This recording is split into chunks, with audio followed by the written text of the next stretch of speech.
So, welcome to Coffee Gaming Classics. I'm your barista Jesse. This is Zach. And where can people find you? You can find me on YouTube at Gaming Technica Real. Awesome. Today we're going to be talking about this coffee, and ladies and gentlemen, the star of the show, Super Metroid. So, talking about the coffee, we got, it is the Sabbath coffee, and let's take a quick sip here. And we'll talk about taste and aroma here in a minute. So Sabbath Coffee, they're in Clawson, Michigan, which is close to you, as you told me, which is kind of cool. Married couple, we got Trevor and Miranda, and they lived in a one-bedroom apartment, and they got their inspiration from a sweatshirt that said, "Wake up, die right," and I guess that was their motivation to create. Today we are drinking the Ritual Blend, the house blend, and let's go ahead and talk about the smell and the taste. And yeah, it tastes pretty good. Light roast. It's an Ethiopia and Guatemala mix. Pretty good. I can smell a lot of that cinnamon. I can smell that cinnamon on top. Yeah, the notes here, we got apricot, praline, pecan, and berry jam. It's not super powerful. Light. Yeah, that's why I like it. I mean, that's why I prefer like the... I didn't know that the house blend was going to be a light roast, which is good. This coffee has been such a surprise for me. I'm a big fan for sure. Yeah. And I get why you said there's a line out the door. That makes sense if it's good coffee. Yeah. That's good to smell. Again, very light. You can definitely smell the... I'm a little congested today, so I can't really smell much. I'm trying, but nose is kind of... The little smell that I have, it smells pretty good. Yeah, I'm getting that cinnamon. I'm getting like it's almost like a nutty...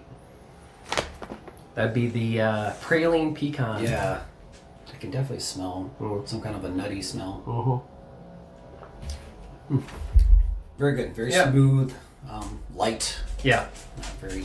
Yeah. It doesn't like hit hard. That's what I like about it. That's why I think just like dark roast and medium roast in general, I would say more so dark roast. It's like I don't want to drink any kind of a burnt flavor. Like it's hard to do that with a light roast in my opinion, but I'm a fan. So yeah. But anyway. All right. Well, any other comments about the coffee? Nope. Okay, cool. Good enough for me. Cutting all this out. Okay. Let's just move it. Okay, cool. That'll work. All right. So, yeah, Super Metroid, man. What there's a lot to say about this game. I looked up some facts about this one. So, who's the developer? On the top of your head. Behind Super Metroid? Mm-hmm. Well, it's like who made the game? Yep. Well, obviously Nintendo. Yeah. I thought the same thing, but then I also looked up. It was co-developed. It was a partner-developed game. Do you have any kind of guess who the second? No. Capcom. That'd be sweet. That'd be awesome. Sunsoft. Oh yeah, that's another good guess too. No, it was Intelligent Systems, the guys who made Fire Emblem and I guess Paper Mario. They did they did a collab on this, and I thought that was really cool because I thought it was just Nintendo the entire time. I did not know that. I think a lot of times they get help from other studios, but obviously Nintendo is branding it as they're the developer. Yeah. I don't know. I'll have to look at the credits, but I don't think even Intelligent Systems is even when it shows Metroid 3 and it's showing all the different companies. I don't think it shows Intelligent Systems in there. No, that's why I did not know that. Yeah. So, we got some bullet points. We're just going to go through these. I'm trying to give anything else about the introduction to this game because we're going to be talking about some things here. So, intro of the game's really sweet. How the game starts off, I'll have that going because I know what's cool about this game is the actual introduction where you got Samus talking about her experience from the other two games, and she starts talking about how she found the Metroid. And what's also cool is, I might even turn the volume up for this part because I think it's worth it, is the last Metroid voice is in captivity. The galaxy is at peace. And remember, this is a Super Nintendo game. It's so awesome. Especially at Yep. Especially on a Super Nintendo cartridge to hear. So this is voice like recording. your synopsis of kind of like what happened in the first game and leading up to this. Yep. Yeah, it's so cool. So good. Yep. Yeah, I can't think of any other top of my head like Super Nintendo game that has like actual voice recording in it.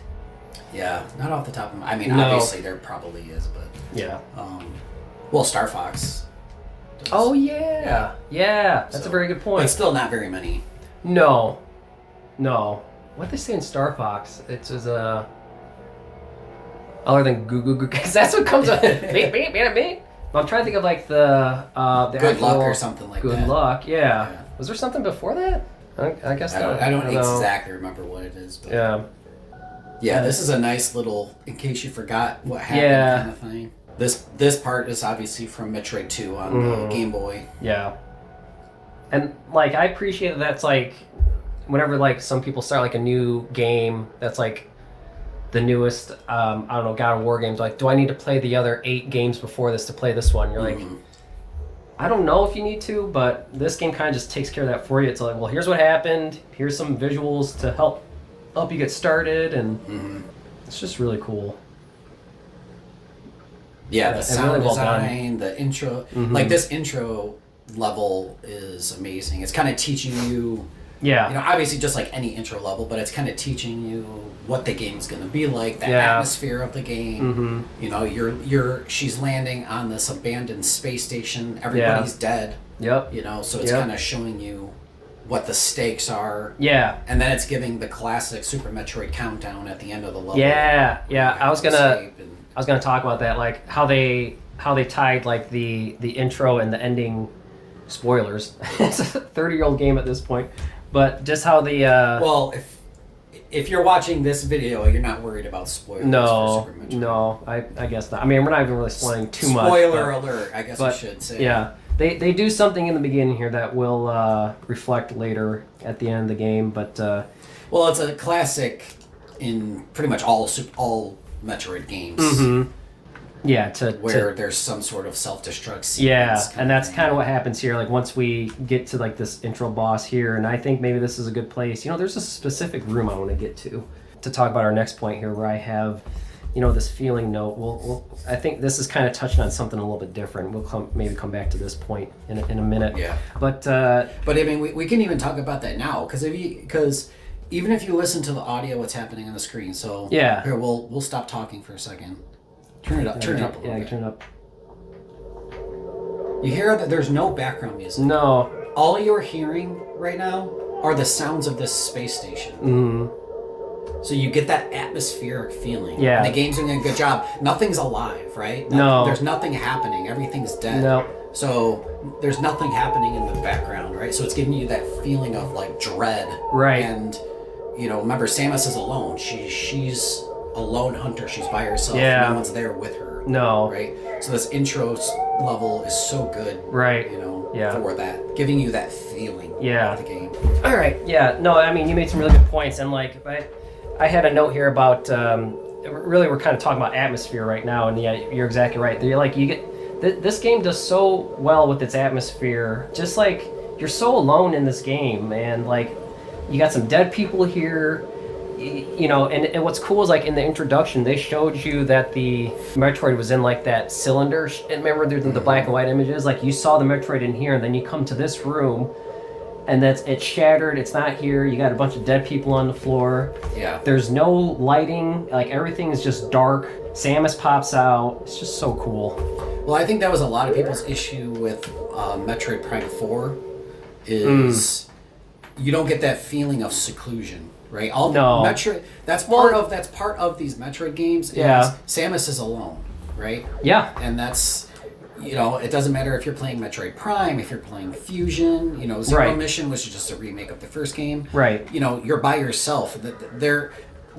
I mean, I hate to say horror, but they're sort of in that same genre of horror style games. I would kind of almost put this game as, you know, when it first came out, like there was nothing else like this at the time. You know, you're by yourself. I mean, how many games are you playing where you're completely alone? Right. You know, and that's Yeah, they do a good job with that. I'm not doing a good job with this. And even each biome. So if you've never played Super Metroid, the game is, each area is split up in its own separate, like, quote unquote biome area, and each one has its own atmospheric feel to it. Yeah. Right. So you get that feeling of, you know, they did such a the sound designers did such a good job, and the level designers did such a good job. Yeah. Portraying like the feeling that they wanted you to feel for each different biome. And it's just a masterpiece. Yeah. Just visually and feeling wise, and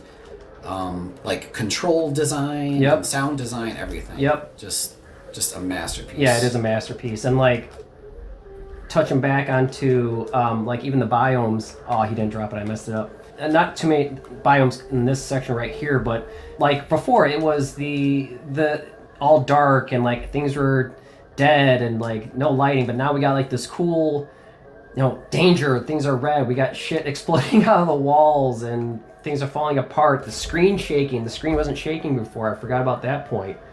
Something cool is going to happen here, like this debris coming from the ceiling and slowing you down. Thankfully none of this hurts you. That'd be... No, it doesn't. If this was a Dark Souls game, everything, all this stuff would be hurting you right now. The screen just slows you down. Yeah, just slows you down. And even the screen turning here and everything. Yeah. And then the evacuation and then coming down. I mean, I have atmosphere here, and then like I just think that like most people, when they try to like make their own Metroidvania or something like that, they seriously miss what made this game so special. It was honestly just like the atmosphere and like just having... Well, I mean, there's a reason why this is, you know, this game is in the title of Metroidvania. Yeah. You know. Yeah. The original Metroid, Metroid 2, and Super Metroid, those three, I mean, literally defined a genre of game. Yeah. You know, the term Metroidvania didn't exist before. No, and that, you know, the parents of the Metroidvania name is Super Metroid and Symphony of the Night. Again, Symphony of the Night starts the same way. You start off, you run across, you play as Richter, you kill Dracula, and then once you actually play as Alucard, and then the castle's completely off, right? Like there's no lights, it's just kind of dark. In this game, it does, you know, same thing. So I think we can, if we need to touch back on atmosphere, that's fine. Next point I got here is controls, and this point here is just a good area to test controls here. You know, the game just feels great. Yeah. There's feels amazing. To this day, there's nothing here. You can play too. It's like it just feels so good. Yeah, I mean, and there's tricks you can do. There's bomb ball jumping. I mean, you can. There's so many different things you like. There's secret. Yeah. Bomb ball techs you can do in this game. I mean, there's so much stuff that they added that they didn't tell people about and people found and it's just, you know, as kids, obviously when we were kids, YouTube didn't exist, right? So you would hear from somebody, did you hear about this or did you hear about that? You know, you had to buy a guidebook or you just found, up here there's a, you know, you can do wall jumping. You know. And this is all stuff that, you know, is in the game that they don't tell you about, and it's so good, and you know, if you're good at it, you can do some amazing things with it. But the feel is so good, like her jump height, her weight. She feels a little floaty, but not too floaty. Right? Yeah, I mean, so you can tell she's on another planet that's not Earth, but you're in space. You're not in space. It's not the moon, so you're not flying too high, right? So like you're not on Earth. Such a good job of. You're on an alien planet. Yeah. Making her feel, like I said, you're light. You know, obviously you can see she's jumping pretty high, but you're not ultra light. Right. There's still have weight. You're wearing some weight. You're wearing a suit, right? So, the control, the feeling of the game is just so good. And that just goes into like the whole game design. Right. Even in one of my recent videos, I kind of talked about. Stuff like this is the one of my videos I made recently called The State of Games in 2026, and I talked about that, how games now, they just don't have, you know, I guess whether you just want to call it time or just vision or whatever, they just don't put the same like love, tender care that they put into games like this Yeah. anymore, Yeah. right? Like it might feel good, but it doesn't play well. It might play well, but the sound design isn't the greatest. You know what I mean? Like Right. games like this that are like the whole package are just so much more rare now than they used to be. Now, obviously, there are some. You know, I'm not saying every game is just dog shit. Right. Yeah. It doesn't mean every single retro game's good. Exactly, and that's the same point. Yeah. But like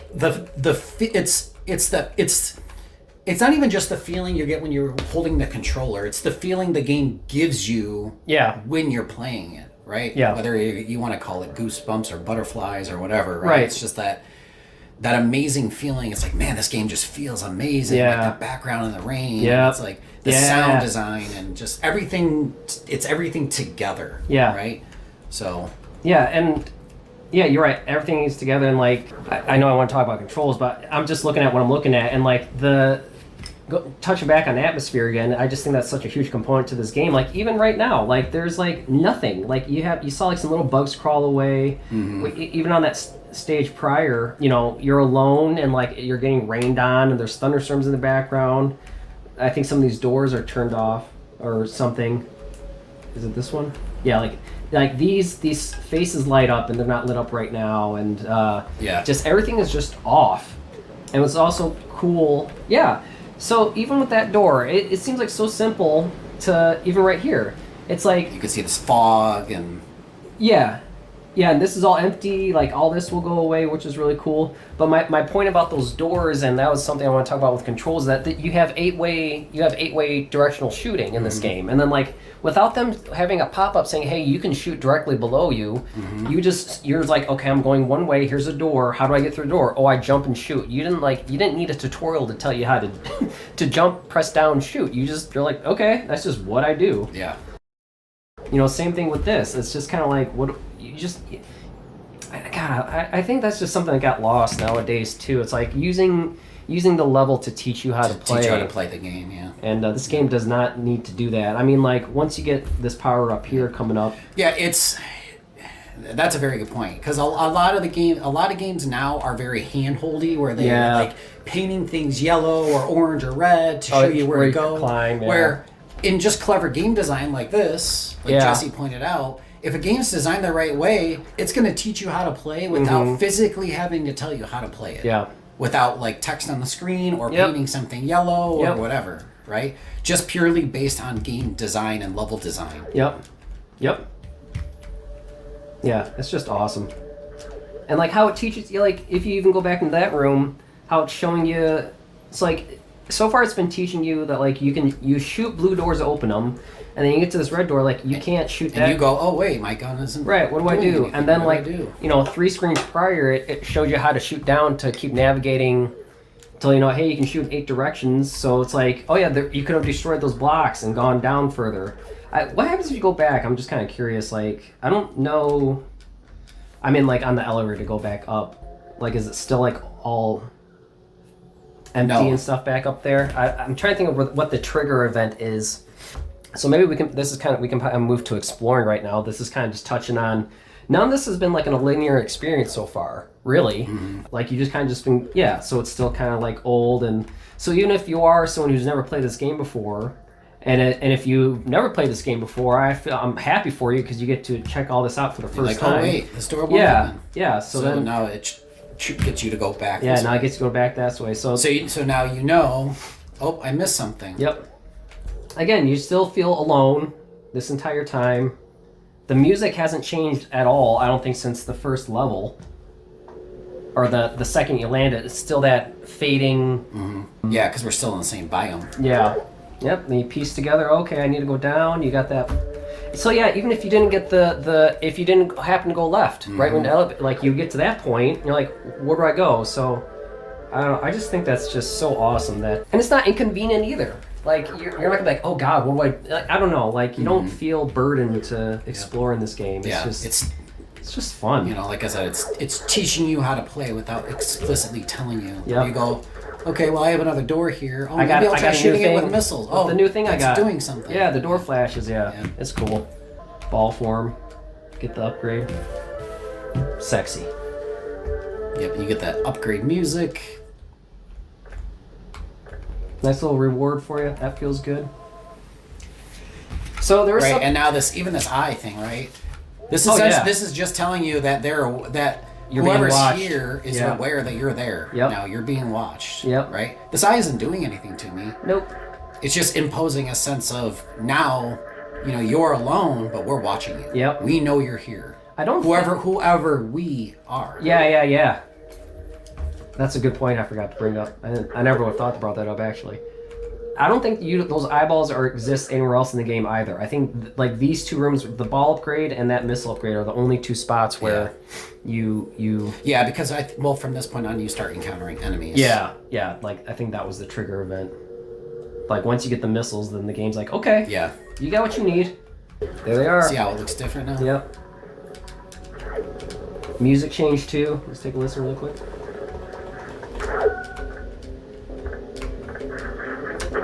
Yeah, now there's like more instruments. Now you hear voices. And you go, oh wait, the door opened. Yep. So now we know we can go back. Yep. And this might be a good point to talk about, jumping around here a little bit, that's all right. No monetization, nothing came up saying, hey, we need more money to get more access to levels. And the excitement that you get from these, the retro games, that's what makes the retro games so good, is like that feeling of, hey, you worked hard and got something. Yeah. There's no instant Well, because gratification. Everything's included as well. Yeah. Right? Yeah. The game's never going to get updated. The game's never going to change. Yeah. It is the way it is, whether that's, you want to take that as a good thing or a bad thing. Yeah. There's going to be no updates. So but you can master the game. But that also had to play with, into the game dev, right? When they released the game, that game needed to be complete. Yeah. Because of the fact at this time, they're not releasing updates for a Super Nintendo game. Right. So when they not. released the game needed to be done. Yes. So yeah, a lot of devs will release a game that's 90% complete, and then they get the game the rest of the way there, hopefully through updates and stuff like that. Yeah. How many games you play have a day one update? Almost every I single hate one. that so much. So I really do. And then they're like, this game has an update, and you check the update, and like sometimes it's like the update size is bigger than like the install size of the game. And you're like, what could they possibly be adding, and why wasn't this included? And then I mean, I'm all about physical games right now. God, I just hate when you put in a disc and then like it has to copy the game over, which and then they do that for read speeds, because reading a game from storage from storage is faster than reading it from the disc. Yeah, which is, I understand that. But that doesn't mean the game is not playable still. No. Like if you didn't have an internet connection, that game would still be playable. Yeah. Right? Yeah. And that's that's something that me and Jesse are huge advocates for, is not just physical media, but physical media that doesn't require some kind of a connection or something. Right? Yeah. I'm just trying to wall jumping. Because say your internet goes down, right? Yep. You're not going to be able to play that game kind Nope. of thing, or servers go down in the future, sort of. Yeah, thing, you're not playing WoW. You're not playing WoW when the internet's down. Exactly.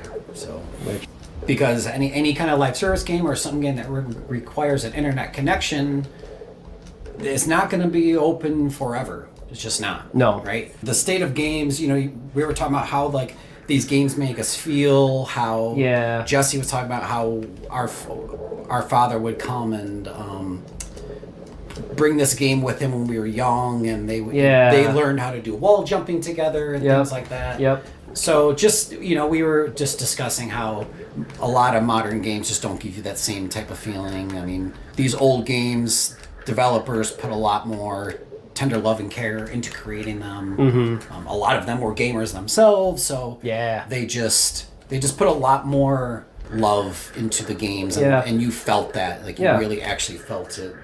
And these games don't require updates and things like that. It's, you bought it complete, and that's just the way it is now. It was the way it was 30 years ago, and it will be 30 years from now. Yeah. Right.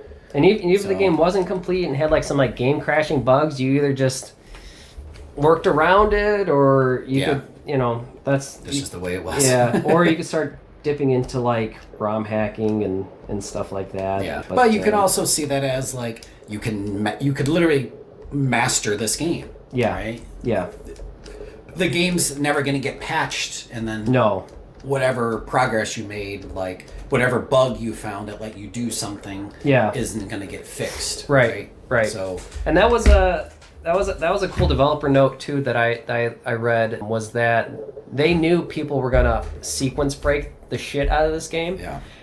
But they wanted to reward you for that. I mean, that's kind of what I'm trying to do right here with this bomb jumping I'm doing. Like, even though there's really no point, honestly, doing this, because there's going to be a door up here where you're going to need like the power bomb to open it up, and I don't have that right now anyway. But it's just fun to be able to do that, and like even get up to this spot, you would need the high jump boots. But because I got somewhat decent at wall jumping, I can wall jump on this little tiny sliver of a wall here, because if I don't wall jump up there, just my basic jump won't get you up here. And that's just cool that the game has,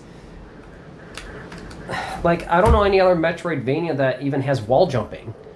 You know what I mean? Or even like bomb jumping like this. And if there is, I'm sorry, I can't think of the top of my head, but God damn it, man. This game is just so good. Yeah, masterpiece. Yeah, it really is. And I just miss the lightning in a bottle, this game, dude. Yeah. Seriously. It's just the best. So yeah. I have time to beat on here. I think my first playthrough, oh God. Well, I mean, but we can even go before you move on to time to complete. Let's talk about exploration for a second, right? Yeah, and sure. we can even do like the bomb jumping as an exploration tool, because you can obviously there's a specific path the game wants you to go, but you don't have to do that. No, you can sequence break the living hell out of this game. Yep. Right. You can get certain things before other things, and it's purely because of the things like wall jumping, right? You can wall jump your way out of certain areas. You can ball jump to certain areas you're not supposed to get to. Yep. There's a lot of things that you can do in this game. Yeah. In terms of exploration, is there somewhat of a linear path? Yeah, I mean, there's a path the game kind of wants you to go in. You got to beat the game, right? I mean, you're playing a game to beat it. So there's a certain path you need to take. But you can, the game highly encourages exploration. I mean, that's how you're going to find a lot of your power-ups and things like that. It wants you to go to one area and then back to another. It's there's a lot of back and forth, but that's exploration. You're going to discover things along the way. You're going to go through, you're going to find something in a wall or find something in the floor and go, oh, there's a power-up in here, right? That you didn't know was there before. Yeah. So. And like level design too, it's like you can't kill this guy with a regular shot. But if you try your missile, and they give you your missile back, so it's just so cool.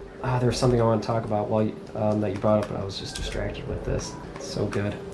What's the last topic you brought up? You were talking about. Say that again. I was talking about exploration, sequence breaking, how the game is, there is a linear design to the game, but you don't have to follow that linear design. Yeah, you don't, and you can miss upgrades. Some crazy, like the God players in this game, like will do like reverse boss order where they'll fight like Ridley first. I've seen that. Yeah. And it's like, my God, they figured that out. Like, I'm not on that level. I mean, hats off to those cats, but that's another level. That is just crazy. Yeah. That's a whole other level. Yeah. I remember what I wanted to talk about. Yeah, so you were talking about like the non-linear part of the game, and at no point was there like any type of a pop-up. There wasn't like, we haven't even talked about like the menu yet, but like the map up there wasn't an arrow saying, hey, go this way. There wasn't like a little no text.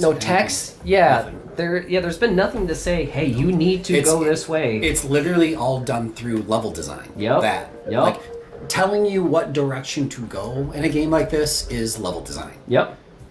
There is no helping. It's just like you'll come in this room and it's like, okay, I got this, and then you're not. I don't know. It's just cool. It's just so cool. I love that. There's no hand holding. That's what it is. There's no hand holding. That's like. current games do too much. Too much. That was my issue. Painting things yellow or red or orange. Or literally, even you want to talk about Metroid, and even in the most recent Metroid Prime 4, and I already brought that up earlier, but even in that game is extremely hand-holdy where NPCs will pop up on the screen and say, hey, you should go here. Yeah. You know, when the game should just let you kind of figure that out sort of thing. Or do it in a way where this game does, where the level design itself gets you to go that way. Yeah. Right? Yep. Instead of telling you. Right. So, but yeah. That's what made Metroid Prime 1 so good, I think, a lot of games are, you know, not a whole hand-holdy. Yeah. There's not much hand-holding there. Yeah, I love that about this game. And I mean, I didn't...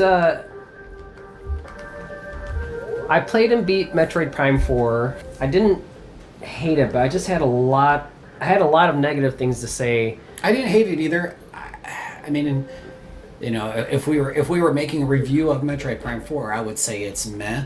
Not bad, not amazing either. No, though, you know. They did also capture it. When you play it, you're like, okay, this is a Metroid Prime game, which is good.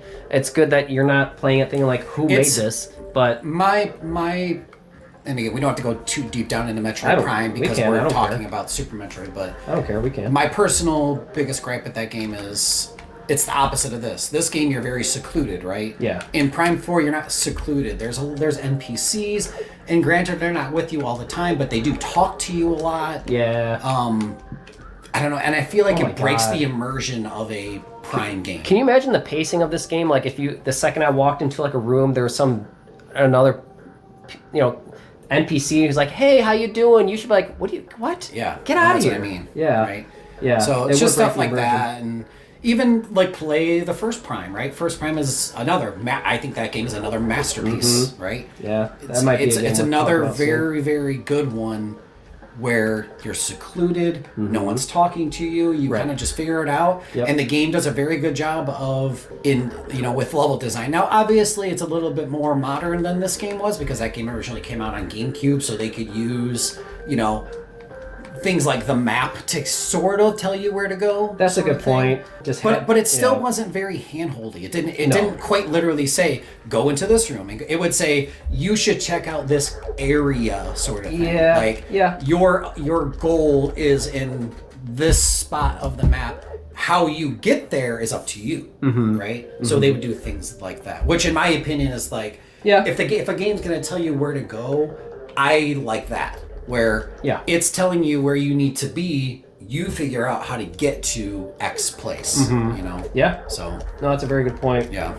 Yeah, I'm okay with that too. I mean, having there's something here. Yeah. But leave it at that. Like that. That's enough. Yeah. That's just enough. This game doesn't do that at all. Yeah. And I think there was like a Castlevania game I was playing, like one of the GBA ones where they highlighted sections of the castle you had to go to, and like I thought that was okay. And I think Zero Mission does it too. Or like when you get hit in a Chozo statue and like and it gives you where you need to be. Like it will say this is where you need to end up. Yeah. Right? And that's what I'm saying, right? Yeah. And Prime was very similar, where they're telling you where your ending objective is and how you get there. You have to figure out, right? Yeah. And then that's where the exploration comes in design, right? Where it's like, well, there's no straight shot to where it's telling me I need to be, so I'll check out the surrounding area, and that's when you find like a hidden tunnel or a wall that you can go through. You start noticing, you notice that one floor tile looks a little different, right? So maybe you put a bomb there and it breaks that floor tile, and you're, oh shit. Yeah. And then you all of a sudden you have secret areas you can go to. So I think that's the best form of, if a game's going to be quote unquote handholdy, that's the best form of that. Yeah.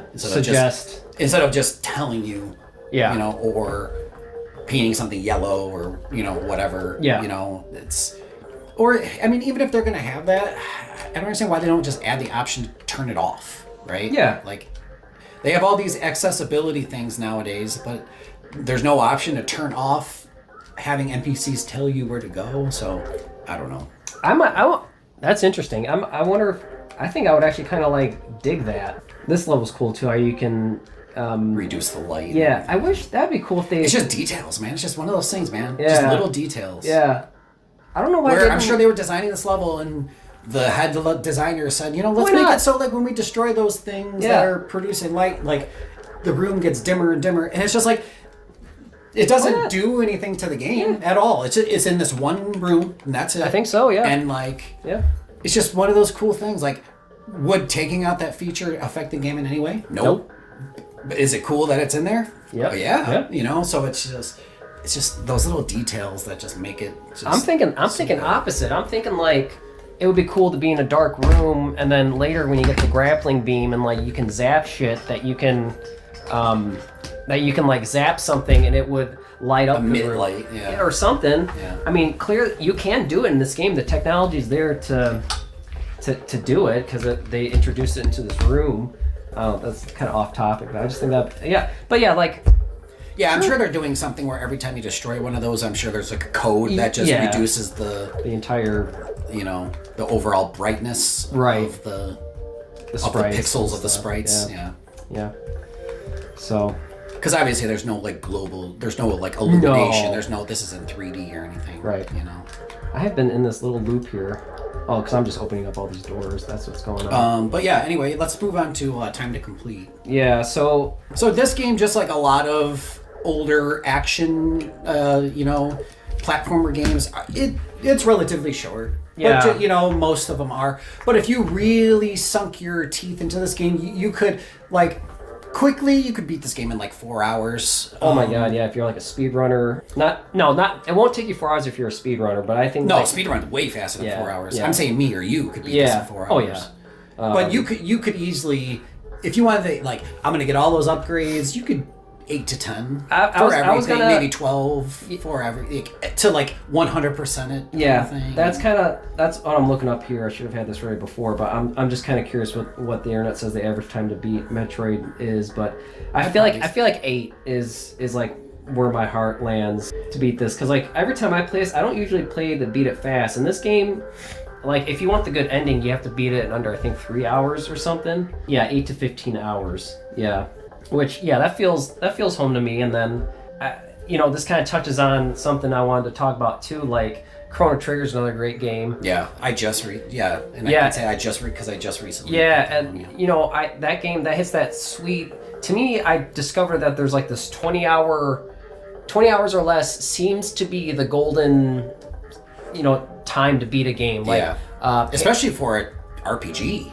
Oh yeah, Yeah, like I guess some people may like their 60-hour games, and I don't mind it here and there, but I don't want every game I play doesn't need to be 60 hours. I mean, that's as a parent, I'm a parent. The older you get, you have less and less free time, so a 60-hour game for me that's a big investment, right? And I get the argument why you might want that. Well, I mean, you could say worth. Right? You're spending all that money. I completely understand that. You're getting your money's worth if you're spending $60 on a game. Yeah. Right?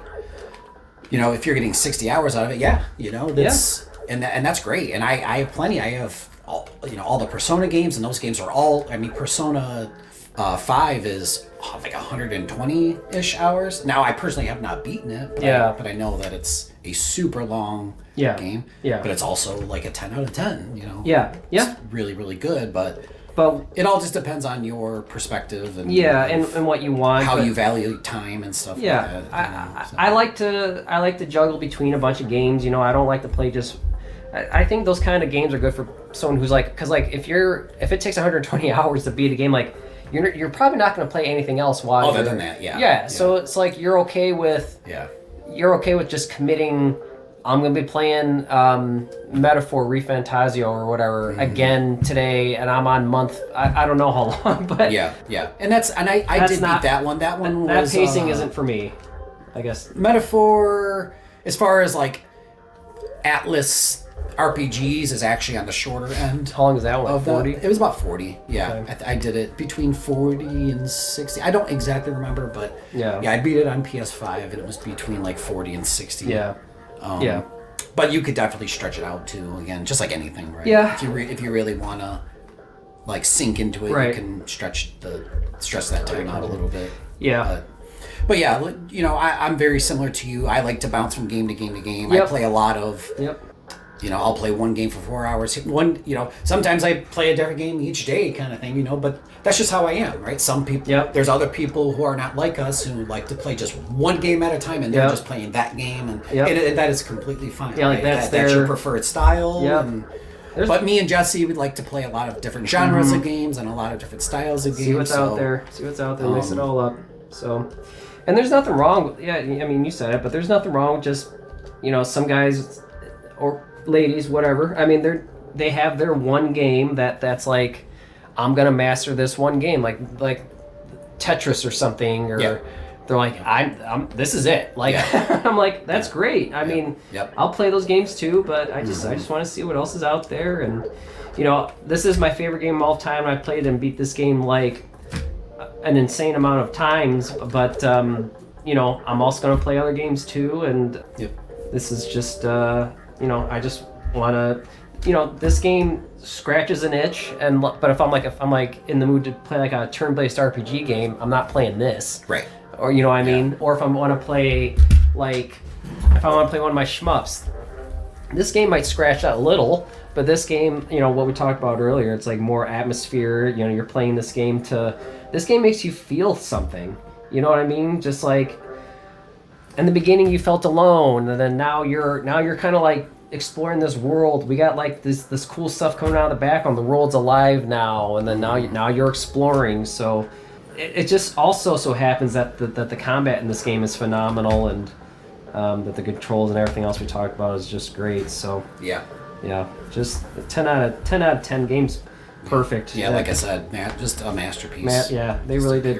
Lightning in a bottle of this game. I'm trying to think if there's any kind of a critique whatsoever I can think of, and I don't know. I have no idea. I can't think of anything that anyone would consider wrong with boss this game. Design, level design, sound design. It's all just great. I mean, there's not a single boss in this game that's like, you know, that one boss, you know, it's good, but that no. Right. I honestly, I can't think of a single. Yeah. You know. No, I can't either. They just figured it out. In my opinion, this is one of the best games on any platform of all time. Yep. It aged beautifully. Yeah. Perfect. 10 all right, out of let's 10. move on to our last topic here, ending. Yeah, I think that was just kind of. Oh no, Time to Beat is we talked about that ending. Yeah. God, the ending's sweet. The ending's so cool. So in the beginning, like the introduction, where like she's talking about like the child Metroid, and you saw the Metroid fly around her, and like we didn't really go over the text that she was saying, but you know, one thing she said was like the Metroid became like I became like its mother or something like that. Like it attached to me that way. And then at the end of the game, where you know you're fighting Mother Brain, and she does that. I know.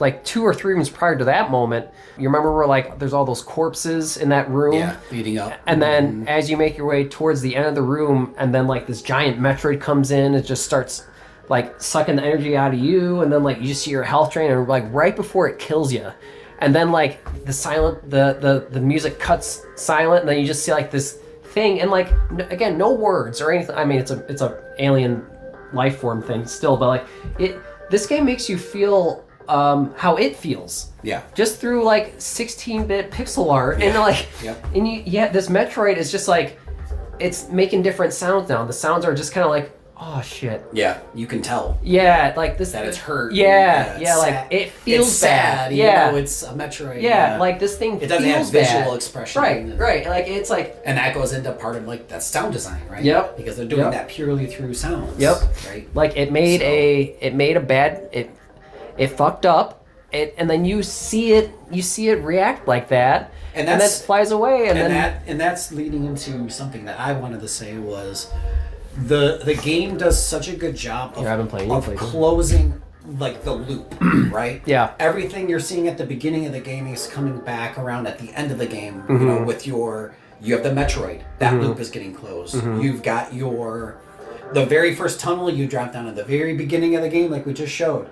Spoiler alert, you're going back up that same one at the end. But this time, the planet is exploding in classic Metroid fashion, just like in that space station, right? Yep. You're going up a tunnel, you have a time limit, and and there's extra things you can even do while you're running back to your ship. There's other creatures you can save. Yeah. So they even added things like that, which again, like, they didn't have to add that. No. Right? No. But it's one of those things, it's a little detail that just gives this game so much, like, heart. Yeah. Right? And Yeah. love and feel, and there's, like... Heart's a good word. There's just so much there, Yeah. Just those little details that they add, and it just makes the game, it feel so alive. It does. The ending, like I said, it's such a good job of wrapping it all up. Yep. Right? It's showing you everything in the beginning, and it's bringing you that same thing again. Yep. But now it's showing you, as you're leaving, as you're escaping, all these creatures are dying, this planet's exploding, your Metroid you saw at the beginning is dead. Right? Yep. And now you're escaping down the same tunnel you came down when you arrived. Yep. Right? Yep. But this time you're running. Yeah. So... Yeah. Just like, again. Yeah. Well, you jumped ahead there for a second, and that's okay. But I was talking about how that Metroid, how your Metroid, like, hurt you. It felt bad, flies away. You go fight Mother Brain.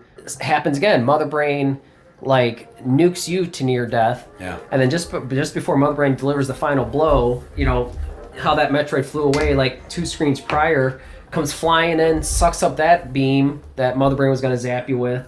As it's transferring that power back onto you, Mother Brain kills the... God, man, like, I wish I had that ready while we were talking about this, but that is just such a cool ending to this game, too. Yeah. It's like, to complement everything else we've been talking about this game, just the way it ends is memorable. Yep. The way that the game begins is memorable, the way that... Yeah, like I said, it's wrapping everything up. Yeah, in the scene, and you're visiting locations you've already been to, but this time you're running instead of arriving. Yep. So... Yeah, and then, like, Mother Brain dies, the planet, I think a message on screen pops that says the planet's about to explode, or it's about to explode or something. Your timer on the screen. Yeah. So, like, you're like, oh god, and then, like, the screen's flashing, like, red and stuff like that, and, like, you're trying to escape, and then eventually you find your back to that room we talked about earlier, that long vertical level, and which you talked about. And then you're making your way up that, and the timer's ticking down, and you find those creatures and stuff like that. So it's just so cool, man. It's just like, I'm trying to think of other games I've beaten. Like, I beat a shmup the other day. It was like that. It was that PS4 shmup I sent you a picture of. It was like this dragon back, and you have this sword. I beat that in like 48 minutes. It wasn't that hard of a game. It had some cool concepts, but the ending was just like a bunch of like anime cutscenes. Like, not even animated. They were just like stills and had voiceovers over it. And like, I'm like, God, I feel like I'm watching more of an ending screen than playing the game at this point. I beat the last boss. The story was okay. That game's called Asterbreed. That's what Glay Lancer was like that too.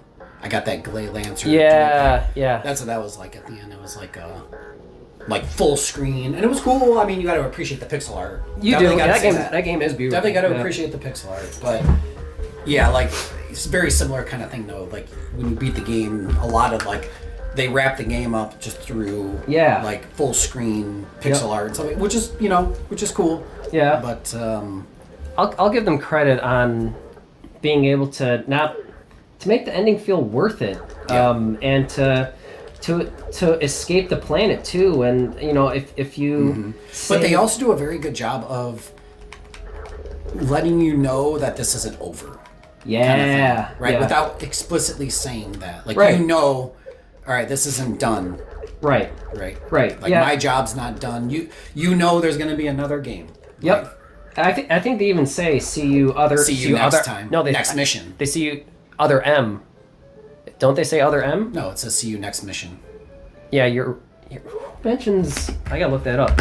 One Metroid ending says see you other M or something, and that's why they called Metroid for the Wii other M. I can't find the answer, but yeah, I thought at the end of this one, but you're right, it does say see you next mission, but I thought there was a text that says other M or something like that, but there was a reason why that other M had that name was for that reason. So because maybe other M storyline wise happens immediately after this one. So maybe it was Fusion or something where they say that. Which I don't know. You know, again, we don't have to delve too deep down into other games, but I think that game is much better than the ratings it got. You know what? Other M didn't. Underrated. I think that's of the Metroid underrated. series, yeah. But I don't think Other M got honestly that bad of a rating. Yeah, looking up here, 79% Metacritic, and then IGN gave it an 8.5 out of 10. I thought the game review bombed too, and then Bob was like, no, I thought that game reviewed well, and then I looked it up like, oh yeah, I guess it did. In my head, I don't know why I thought the same thing. I thought everyone it did too. Yeah, I thought everyone took a shit on that game, but I'm like, oh, I liked it. I don't know. I maybe that changed over time because I really feel like after that game came out, it was getting review bombed. But maybe I'm wrong. Maybe I'm just misremembering. I think that's what happened to me too, because I thought the exact same thing, and I was like, man, you guys should, everyone should play Other M. It's really good, and everyone hated it. But I'm like, but apparently no one really hated it. I think maybe I'm misremembering. I thought the exact same thing, man. I thought the exact same thing. So anyway, we were talking about the ending. Yeah, you're right. See you next mission. The what you see at the end of the game depends on how quickly you beat it. Like you can get Samus with like either her full suit on, her helmet's off, or she's like in her bikini or something like that. Yeah, and that's your reward for item completion and time and stuff like that. Yep. Cool little extra bonus. Yep. More incentive to give you another way to play the game again. Yeah. It's like, oh yeah, and then like your friends at school like, dude, I got the ending. Yeah. So it's just really cool. So anything else you wanted to talk about? I mean, we kind of covered a lot there. Like I said, it's without saying it, without beating a dead horse. This, like I said, this game is just a masterpiece and perfect. And it's. We can talk about this for a very, very, very long time. Yeah, this is it literally defined a genre of game moving forward. Yep. So yeah, it really did. I'm debating about my next game, and maybe I should do Symphony of the Night, just so that we can wrap up the not wrap up, but like really show the Metroidvania, like where Metroidvania came from, and like the parents of the Metroidvania, and like. The fact that this game was one of the parents is, and why people want to recreate what they figured out, and no one really has. A couple games have come close, but like, how could you not want to remake this? And like, even though Symphony of the Night came out, later on the PS1, the next generation. Completely different game. Like this is more like space fantasy. Yeah. I would even say space fantasy horror-ish. Yeah. And Symphony of the Night is like more of your medieval. What would you call that? I mean, it's still fantasy, but what both of these games did so well was just a lot of the same points you and I talked about today, just about this game. Level design, sound design. Yeah. Time to beat too. Around that 20-hour mark. It doesn't take you 20 hours, does it though? Symphony of the Night. Yeah, I think that game's a little longer. It is a little bit longer. Yeah, because like if you took your time and like there's a lot of rooms to explore. Yeah. I wish this game gave you something that rewarded you for, because I don't know if your ending is just purely on. I think it's item completion. I think it's time to beat. So let me look that up really quick. I thought it was item completion. Because they gave you an item completion percentage. Oh, but the ending you get. But the ending is based on time. How quickly you beat it. That's right. And I wish that, I guess the one complaint of which is so minor was that like it gave you like your incentive for collecting everything too, because this game, the exploration of this game is just so perfect that it'd be cool, like, hey, you found everything, you get this, the best ending under 3 hours. So yeah, it doesn't look like the actual item. That's pretty fast. Yeah. Under 3 hours. Yeah, so standard ending, 10 plus hours. The better ending with no helmet, 3 to 10, and the best is under 3.